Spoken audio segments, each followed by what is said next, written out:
So good morning. Good morning from 10th Street near Avenue D here on the Ave on a Saturday morning. We're here kind of looking to do a series of these workshops and talks about the resiliency and how community, even here at Riis, with in and out sort of migrational pieces over the years, um, was built to a kind of a crescendo. You can probably say late 70s, early 80s, and then sort of kind of took a peak out for whatever reasons. And our idea is that this celebration is still here, and we have to sort of bring that life back as, we see tons of changes going on in the community. So we're hoping to do a series of these workshops to get people out and talk to each other again. We don't talk to each other enough. We talk through each other a lot of the time. And I think recommitting ourselves to this wellness of the community, right? If people feel well in general, they tend to reach out and want to have conversations of what Susan and I were just talking about, maybe just a tin cup. Okay.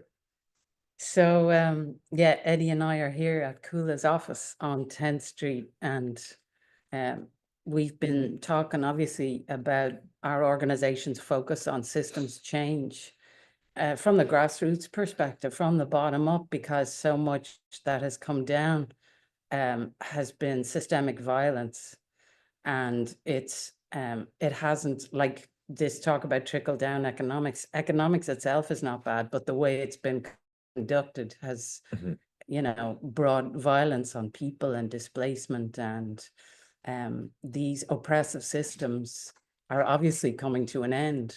So we've been looking at a lot of places where there's been discussion about celebration and joy, and thinking about what does that mean for our community here, and how can we start literally creating a space for more practices, communities, this community in particular, to practice things we enjoy and remember belonging and being in community, because so many things have impacted over the past couple of decades. It's not the same as it was by a long shot. So bringing people together. So we did this project in Jacob Riis Houses, and it was like walking around Jacob Riis Houses, researching it, looking at the history that's on paper, because on the Lower East Side, the history on paper is very different from when you go around hearing people's stories, Talking to people. Yeah.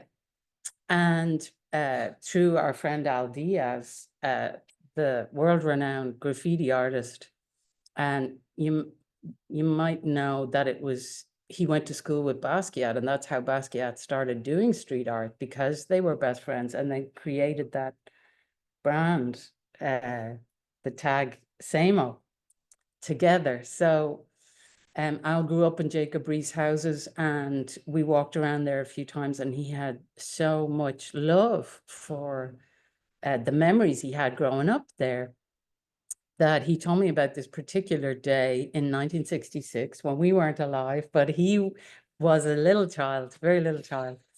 I think he was 7. And Lady Bird Johnson came to Jacob Riis Houses with Brooke Astor and the mayor, whose name was Lindsay at the time. John Lindsay. John Lindsay, okay. And Lady Bird Johnson was the wife of President Johnson. And she was, living this lovely life of privilege in DC, but wanted to say, how can we make things better in public housing? It was driven by her to say, we can make these beautiful places. So they put a lot of money into Jacob Riis with this private money to make it more beautiful for the residents to enjoy. And that's really interesting, and what we hear her saying in the video we're going to show. So we found different footage of the day, and we've edited it together to make one long piece, which we could talk through because some of it is silent. And I think what's really interesting is, apart from some of the things she says now that we can look back in history, and see, have a different view on it.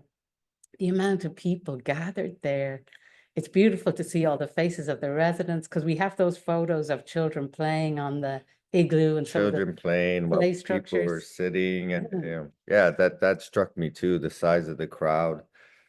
We know it was a dignitary, but the mere fact that people did get out, whether they were opposed to certain things or not, there was a big crowd, which struck me too. And then at the end, we see the ones who were opposed along the Ave. Absolutely. There was a Vietnam War protest going on at the same time, right? So this neighborhood has always been a neighborhood of challenges, and people, the voice of the people has always been pretty strong.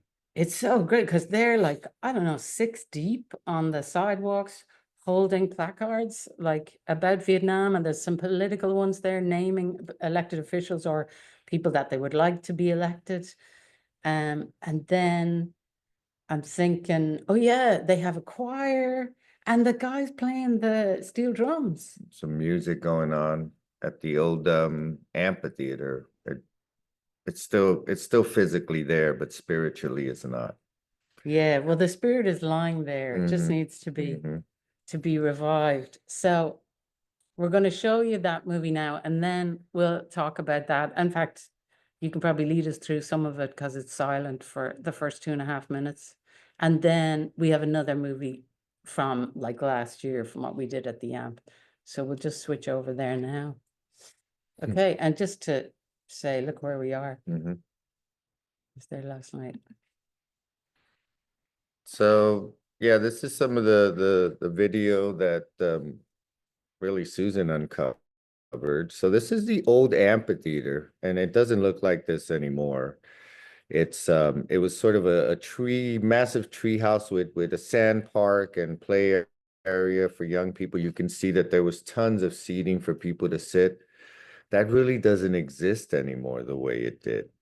And so this area when Lady Bird Johnson came was sort of a model for public housing as it's supposed to be. A lot of the men that came back from the war, a lot of these housing projects were built to sort of help that load coming back. And as you can see here, this is where the amphitheater, this still exists, but you can see, tons of people that came out, and you can see the mixed ethnicities. You see a lot of kids. Obviously, it was a little warm. You can see people waving their fans. And this is a little reminiscent. We look forward in the 1980s, the amphitheater was used as a place for celebration of music, right? The beginnings of the sort of breakdancing and b-boy era.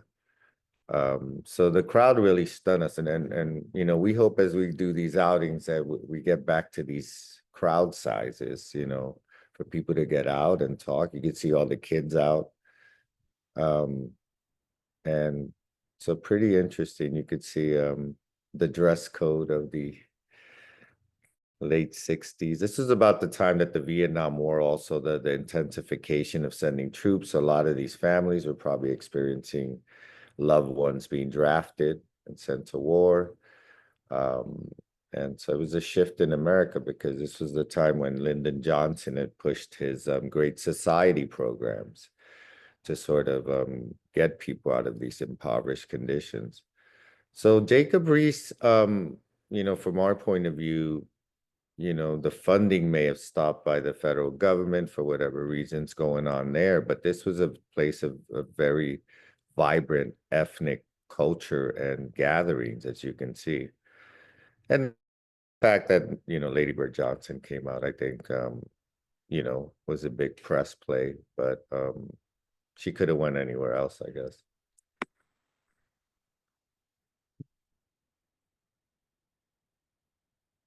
And yeah, these buildings were built in the late. Mr. Mayor, Mrs. Astor, residents of Reed, and neighbors. Here, 1,800 families will be able to share an outdoor living room where children can play and where mothers can rest in the shade and where everyone can find at their fingertips an evening's enjoyment, watching plays and concerts. I'm just delighted to find that many of these will be amateur and perhaps will be created by and participated in the folks who live right here. This plaza represents a new, imaginative invention for the city dweller. And it points the way to cities everywhere on just how much can be done. We know 70% of our people now live on 1% of the land. We know that figure will increase in the years ahead. But a city does not have to be ugly. Commissioner Dr. Thomas Hoving, who continually strives in the same area to bring about the special quality to living in our areas of crowded urban condition. This is our commitment in the city. And the fact that the way has been paved by this combination of private and public resources, and that this special dedication should have at it the First Lady of the country, to indicate that this is part of a national adventure as well, I think augurs well for the future.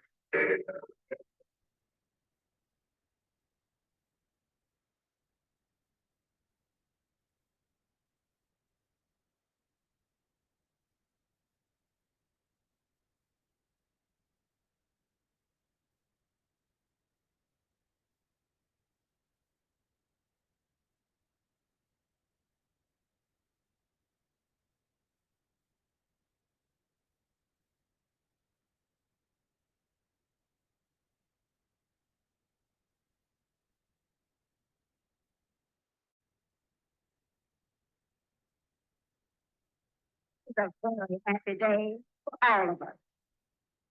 We read a great deal these days about what is wrong with the city.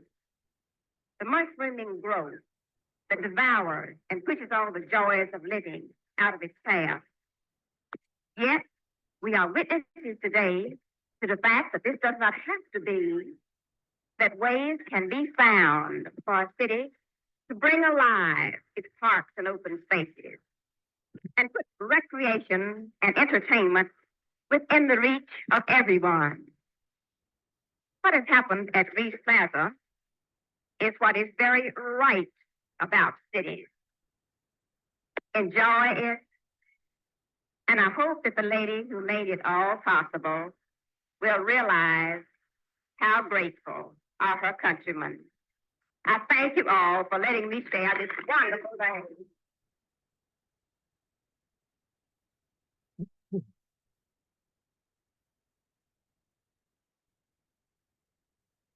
Yeah, I think it's silence at the end there, because the way we edited from, it was two different types of footage. One was news footage and the other was NYPD surveillance footage of the day that just got released publicly in 2015. So that was interesting. Did you see those? Yeah, one of the posters at the end, stop the war on, escalate the war on poverty, stop the war on people. You can see that the activism in this community has always been there. But I think what struck me about that is that they were trying to use the private and public money connection to kind of make this. I guess our idea of that is getting the people within the community to bring that spirit back out, where you can get partnerships with folks that have the best interests of the community at mind and not their own personal interests.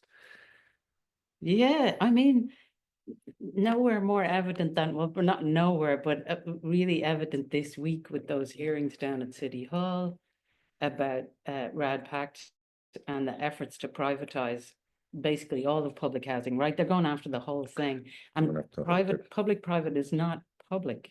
So again, so as I understand it, because you're an expert on this, NYCHA's mismanagement, because we saw a whole load of wasn't a whole load of people were arrested. Was it like hundreds of people were arrested at the beginning of, sorry, what is time? But a couple of years ago, like the beginning of 2023 or 2024, like hundreds of NYCHA employees were arrested for corruption.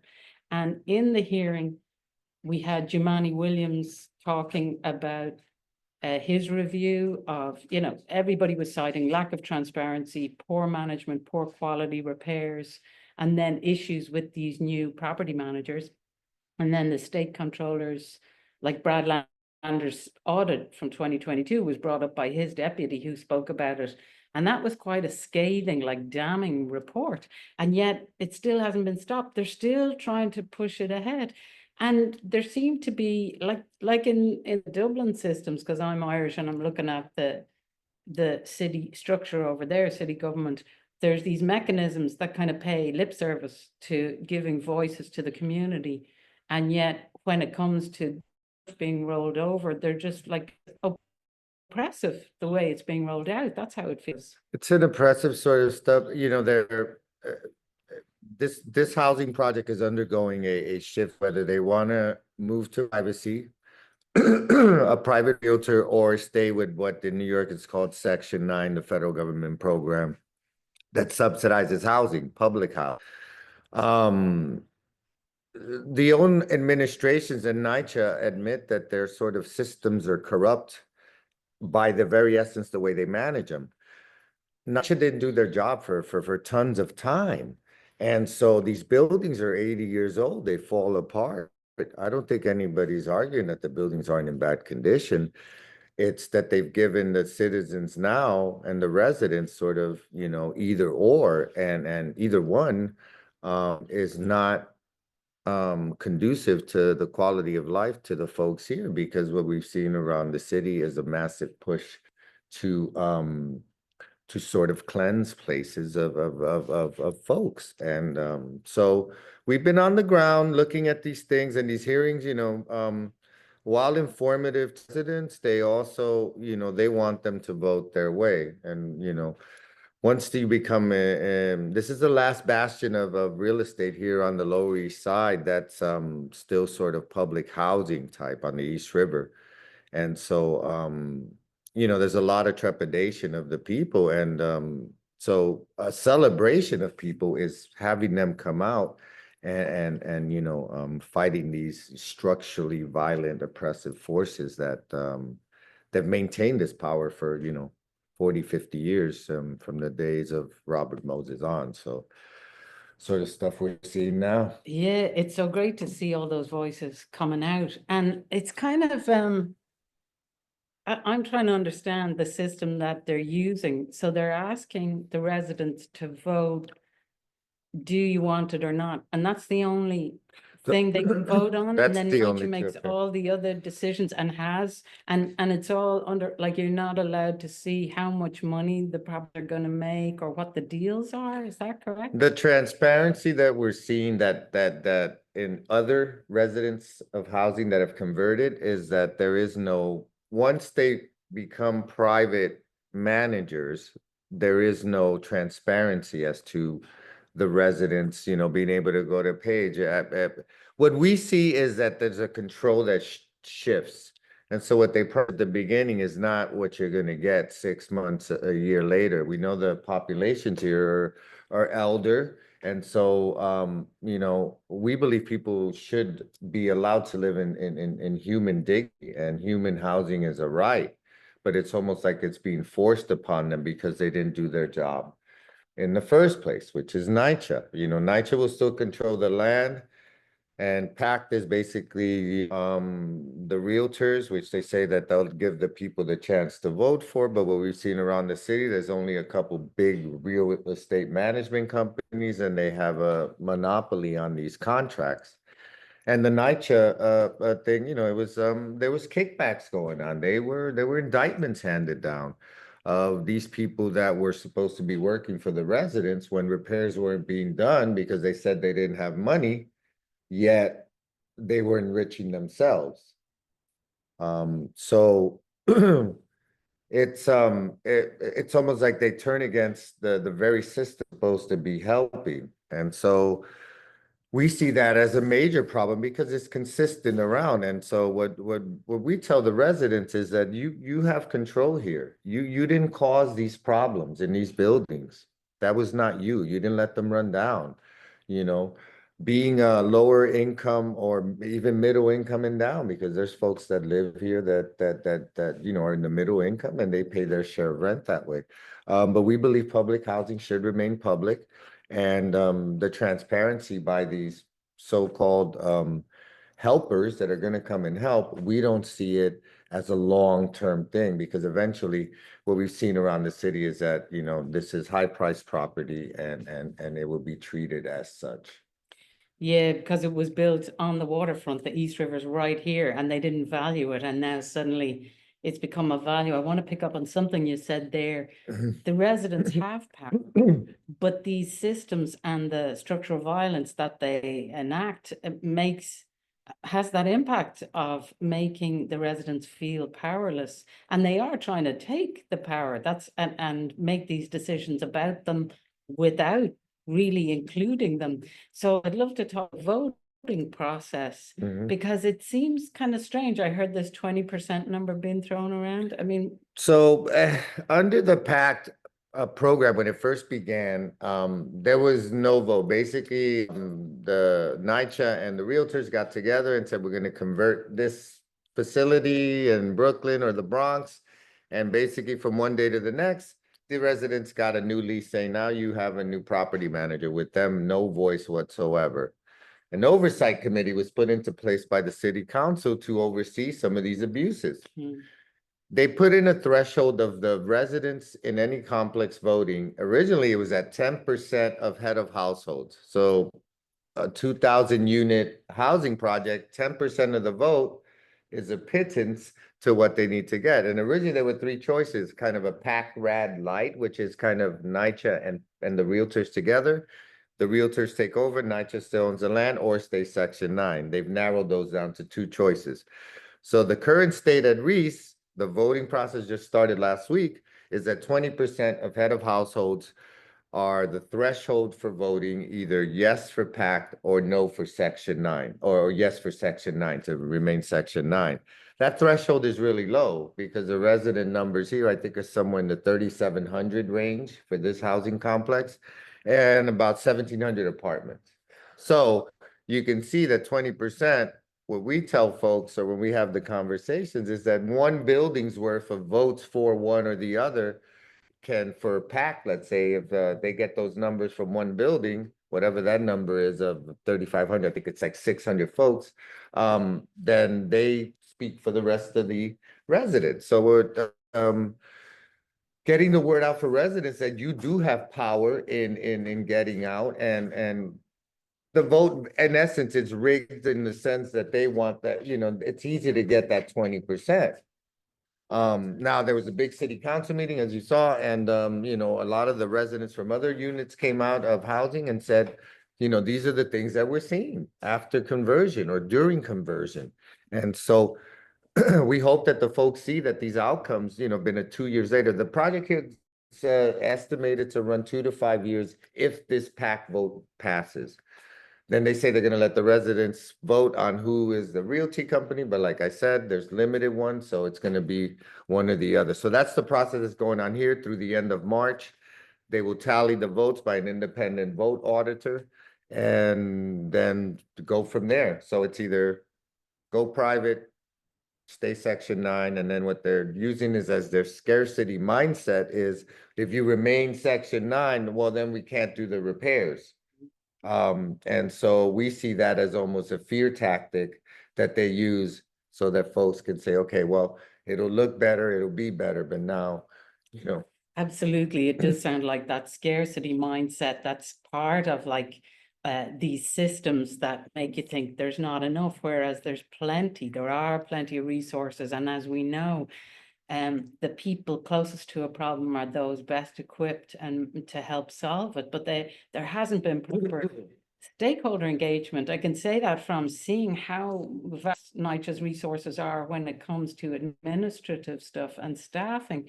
They could have done a better job of the whole process over this past year of centering the voices, and it could have been. I saw the word robust used about this process, and I can absolutely disagree. It certainly, from my point of view, and people who aren't residents weren't allowed into those meetings, as you know, But from what I've seen, there wasn't what would have been a really, I see that word used a lot as robust, but the strategy has been very inclusive from the get-go. And certainly this voting process is very confusing. There's also confusion around a tenant association election that was cancelled abruptly. And then this was introduced very shortly afterwards. So it feels like there's a lot of stuff that can be traumatic, certainly triggering, disempowering for the residents. And these are, just my observations from like our work in community and all our discussions about the kind of work and how it can empower and lead to win-win solutions. Yeah, the 20% number is just not, that's certainly not robust. And it's also potentially divisive, kind of this competitive feeling where you are pitted against your neighbors in a way. It's not more, there's better ways to bring people together with better stakeholder engagement. Would that be fair? I think that is absolutely fair to say. There's sort of a co-mogenation of their marketing strategies that they use. They have a whole marketing department where they can market it that way. And you're right, robust is not the case. Now, some people sometimes say, well, the residents don't come out and stuff. Well, we do have an elderly population also. There's always this level of distrust. And you hammer people with constant literature, and you have to go. We know electronic pieces are something that a lot of corporations use to get people to engage. I've been at the meeting process since the beginning of last year, January, and some meetings have been very robust, as they want to use that word. Use it as a general sense, like the residents really had the input stuff. And we say is the opportunity was there, but they almost led the dictation to where they wanted to go. This is, sorry, I didn't know if you were finished there, but dictation. That's what the deputy comptroller brought up, and also council member Banks, who I thought did a great job chairing that meeting the other day, because if he was you're rolling this out, delivering this, and you expect people to follow. One of the residents said, this is not conversion, it's coercion. And I thought that was a very valid point from everything I've seen, because when they say that, oh, we told you, they're not, that suggests that it's more transactional than relational. It's all coming from one side, and there's not enough thought and strategy around inviting response and listening and really strategizing around including the voices. That's what I'm hearing. It seems, well, we see it as a form of dispossession, right? It's sort of a intentional dispossession, because you dispossess voice, you dispossess the physical piece of it, and so we don't know how the vote's going to turn out. You know, we'll see in a month how people sort of reacted to this. You know, there are organizations that are looking outside of these structural pieces that are in place. You know, have, you know, residents not relying on the tenants association, doing their own sort of canvassing and creating sort of this action of voice of this collective voice of the people to you know, because it is a struggle. And you know, it's hard to tell the folks that, you know, don't look at the physical structure of what they're going to do here as far as maybe upgrade apartments and stuff, but it's the long-term piece of how they maintain the community together, what's left of it here, you know, because there's generation of people that have lived in this area, and we're talking particularly Riis and walled housing and Avenue D, because it's sort of a unique place in where it's set and the structure of it. So yeah, that's great. You know, I was said we'd watch one more short, but I have two more, because I forgot about the one we did with Al in the beginning around this time last year, and it was still cold. When he walked around and he was telling these amazing stories, and so we should show that next to set it up, and then show what we did in the summertime with Al. Absolutely. So let's do that now. We're good.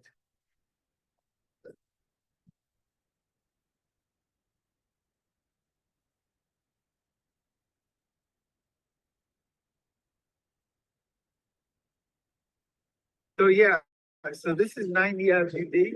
This is the first building I lived in here in Jacob Riis. And then that corner building over there, you see these two short buildings? Those are two buildings. The corner one, the one further behind the tree, it's 905, and then that's 903, the first one, the more visible one.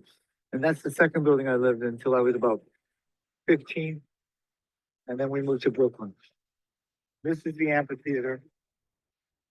Where I like I mentioned before, I saw James Brown and Ray Barreto play with. Big actors company. And there was sprinklers here.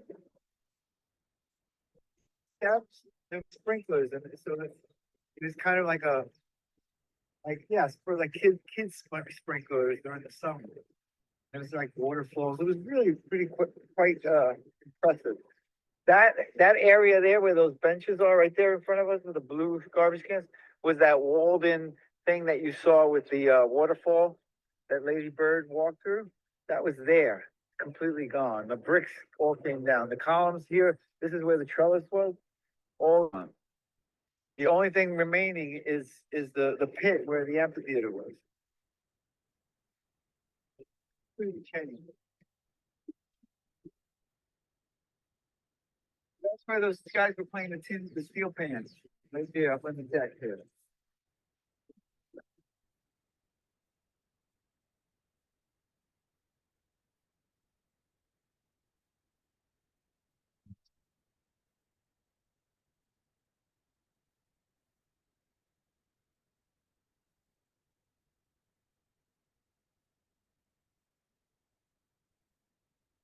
Yeah, so that was the video we made in advance of the project we did with Al last year, but you were saying something at the end there.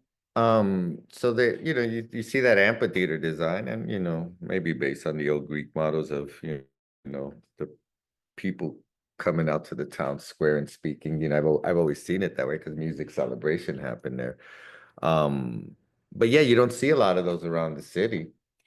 So do you remember as a kid stuff happening at the amp? Absolutely. So I lived there, I think from 81 really to about 85, kind of those years full time. And it was the music scene and the graffiti scene and the music freestyle and hip hop. And so DJs would come to the amphitheater, sometimes with borrowed generated power, and they would throw these impromptu jams is what they were called in the park, generally until the cops came and broke it up if it got a little rowdy, but it was young people gathered there, and there was a sense of, and the funny part that a lot of the buildings had sort of their own little vibes.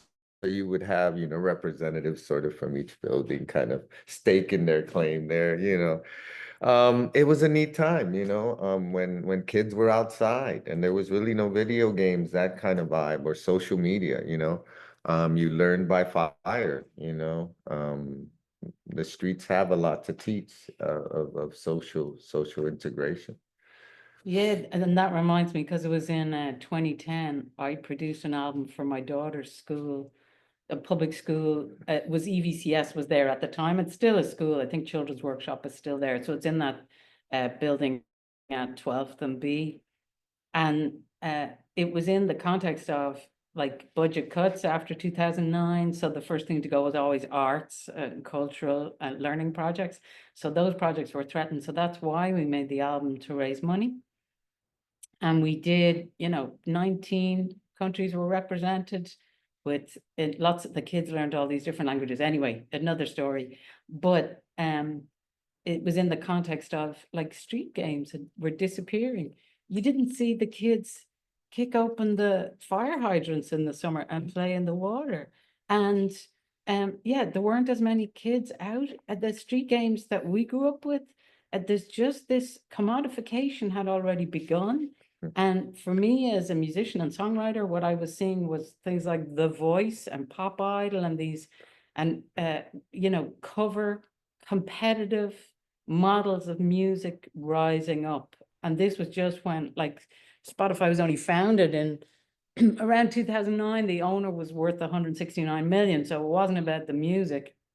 Right. It wasn't that that grassroots community feel, that we feel that like cultural connection and creative connection in community. All these commodified models were rising up, and that's why I made that record, because I was like, this is the last chance to make something like this.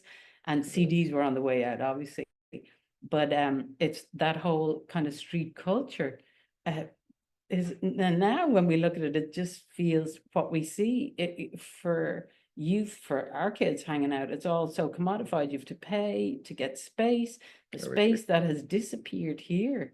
Even abandoned space you can't get your hands on, even with robust proposals. So yeah, that's just like Yeah. the AMP is such a great space, and you It's- can feel the it's energy around absolutely- it. Yeah. You know, our hope is that, one of my goals has always been, you know, sometimes we would see a lot of stoicism as people walking down the street, not very people smiled, or at least you got the sense of that. You know, we want people to feel regenerated in the space that they're in. And I think the amphitheater serves as sort of the symbolic thing that it's not dead and buried, because we don't know if after privatization, they just want to turn it into a green space, which they've shown on their architectural designs. As a meeting point, I think the amphitheater is something that revival of activities there and community pieces there, small or big. Even the old type soapbox therapies where people can speak their mind is okay. Great. Because we you know, we can agree to disagree on any number of issues, but the fact is getting the people out and recommitting to reconnecting with one another in a sense, you know, and that leads to everything in general. You fight stronger that way, you communicate better that way, and you resolve issues better that way. So, And unexpected things always happen. always happen. So that's perfect entry into showing last year's, let me do this again, last year's event that we did. When we did this event at the AMP with Al. Okay, so here we go with the last June's event at the AMP.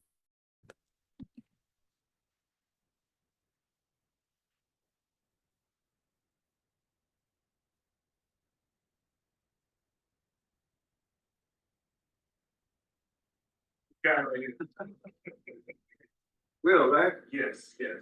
Okay, 21. Which is kind of funny because it's like desperate, like you're packed in there. And of course, they're like $30 million for the condo.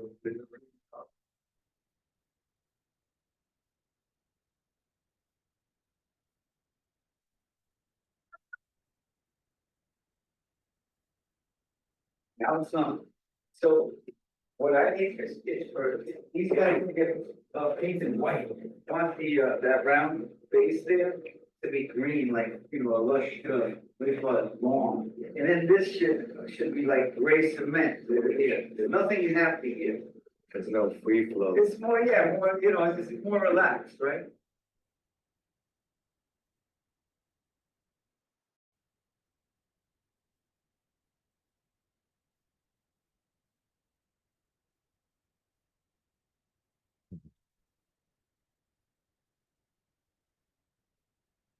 Nice.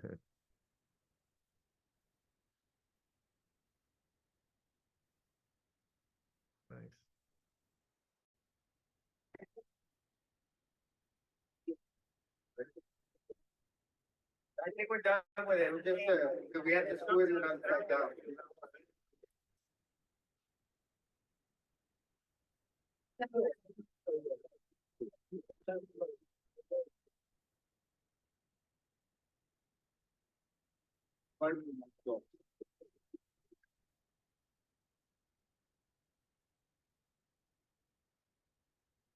Oh, wow. Yeah. Yeah, it's perfect. I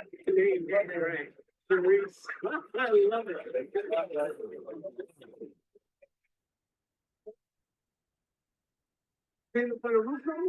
Yeah. Really? Right, but it's always good. It's like a brother right here, man. Yeah. He turned me into a graffiti bandit. But that's all right.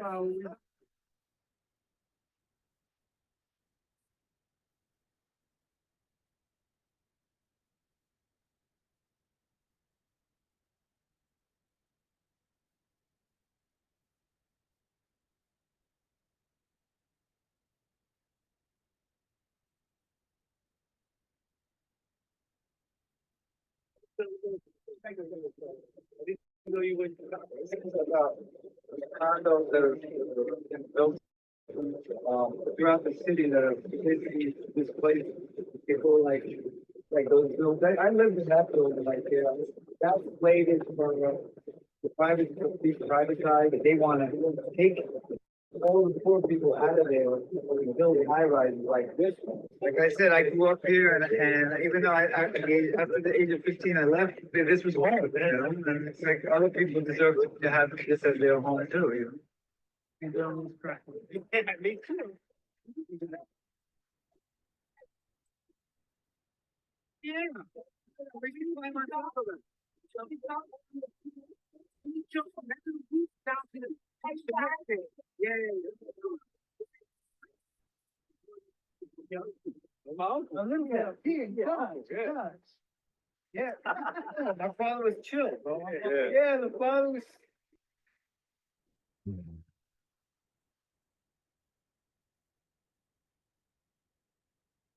Send me that video.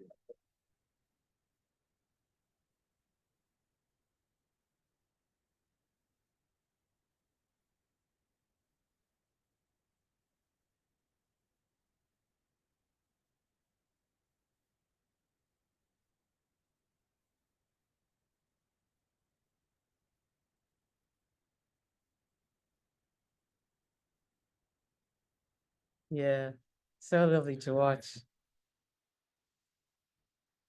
Especially, yeah, the exchanges, yeah, unexpected things. And then Al talking with some of the residents about what you had, how the play structures, like he's talked so much about the igloo and how the different play structures were. So that's something, I meant to bring up earlier. They were just all removed. All this great work that was privately paid for the enjoyment of the residents. And you can hear in that first film, Lady Bird saying, what I love is that, I mean, she says amateur, but I mean, today we might say community, that it's the community members bringing their own creativity to some of these plays and some of the projected events that are going to happen, whatever people wanted to make happen in there. It was going to be their own space in this beautiful surroundings. And then 10 years later, the defunding began, but they actively came in and removed a lot of this stuff. I think this took place kind of mid-90s, moving on. I left here generally around 87 and, came back every year to visit mom and just saw the changes going on. And that was one of my big surprises when I came back one of the summers, and it was gone. All the wood structures were gone. The igloo was gone. There was a sand park there. They've since replaced it with an aesthetically just not eye-pleasing sort of playground. So it had life. There was some life to it, and back then after school, all the kids met downstairs in front of their buildings, and we played, stickball till it got dark, or basketball. So there was that also physical activity going on. They say Gen X in general, like we were, the streets didn't take care of us, because my mom was very strict on that, but there was an idea that there was this sort of reliance on making your best judgment of when you were out. But so we met people that way, and there was just a different energetic vibe that was positive. And so, yeah, I mean, it's amazing to see that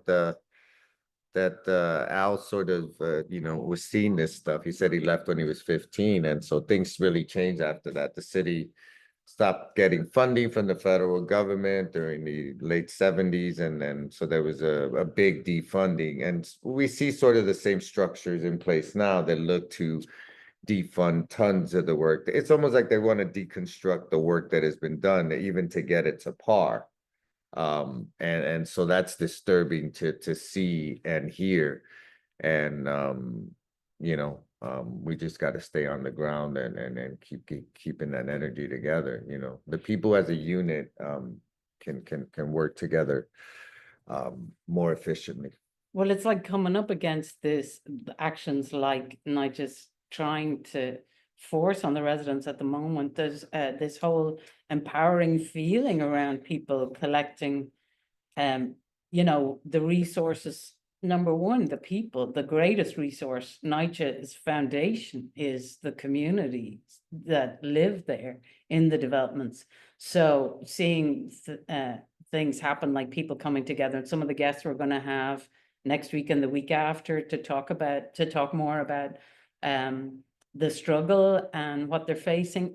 There's also this great feeling, empowering feeling, and that's where, as we were talking at the top about celebration and the word joy, and looking for that, because I think this moment in time is like no other, and everything is up for grabs to create, to, you know, talk more about what can be created, because all of the people involved are incredible creative problem solvers. So these are lovely big problems to start looking at solving. And I've heard some of our, you know, fellow community members talk about that, about some of the ideas about how the problems can be solved. So it's really putting it up to people, but it's creating community as well at this time to start looking at solving those problems in bigger, more imaginative ways. Yeah, I think that's a great point. We stay stuck in these boxes sometimes of how we think progress should happen. So, you know, we normally react to things as opposed to building these structures. You know, sometimes you have to look 5 years into the future of what that looks like. You know, this is a great area. The reason that this area is so overcrowded is because people love the area. It is sort of a sense of, I want to be there. With that comes progress that sort of economically nullifies certain folks. And then so, you know, our approach is that there's enough for everybody to go around and be fruitful and share their experiences, whether you know, with the new migrant folks coming in from all parts of the world. We should be embracing that sort of energy instead of rejecting it. And so, you know, the work on the crucial, like you said, just talking to people and getting sort of stuff, because we want the community to kind of tell us where are these areas that we feel that we can participate and learn to heal. The voices of the elders, to me, are invaluable. You know, if we don't learn anything from them, if we don't learn anything from the groups that came before, then we're just kind of doing the same circle. So yeah, it's it's fascinating that we can get some of these things off the ground, and hopefully we get some more folks in the future to participate in these things as we get the word out, because that's what we're looking for. That's what we're moving towards. And it's great to hear you talk about the generations that have lived here, because I remember what our friends in Amarinda, our local Native American artist organization, have told us about this piece of land, that Manhattan, Lower Manhattan in particular, was a meeting place for Native Americans for up to 10,000 years before first contact, before the Europeans arrived. And then since then, there've been generations and generations of immigrants coming to the native land. And some of my learning about, and you, of course, who have lived on the reservation, know more about this than me, but some of my reading about at least some native tribes, and it resounds with my studies of Indigenous Irish history too, is that the wealthy man, like often the chief, when they were gonna celebrate a new chief or king, they would spend a year making gifts to give away when they crowned him the chief. And in Ireland, we have this, you know, the image of the cauldron, which is really strong in myth. It was a massive cooking pot, and mythically, those who ate from it, anyone who came to eat from it, would never go away unsatisfied. It could feed everyone. So there's this huge value of giving hospitality. And the wealthiest man, as I've read in some of the native tribes, was the one who gave away what he had rather than accumulated. And I'm reminded about that by what you were just saying, those kind of values, community values. Absolutely. You know, and sometimes we have conversations with folks where in their own sense they feel, well, it's not affecting me directly, or I'm okay. And part of our messaging is, well, I think we have it in our human sort of spirit to look out for our neighbors.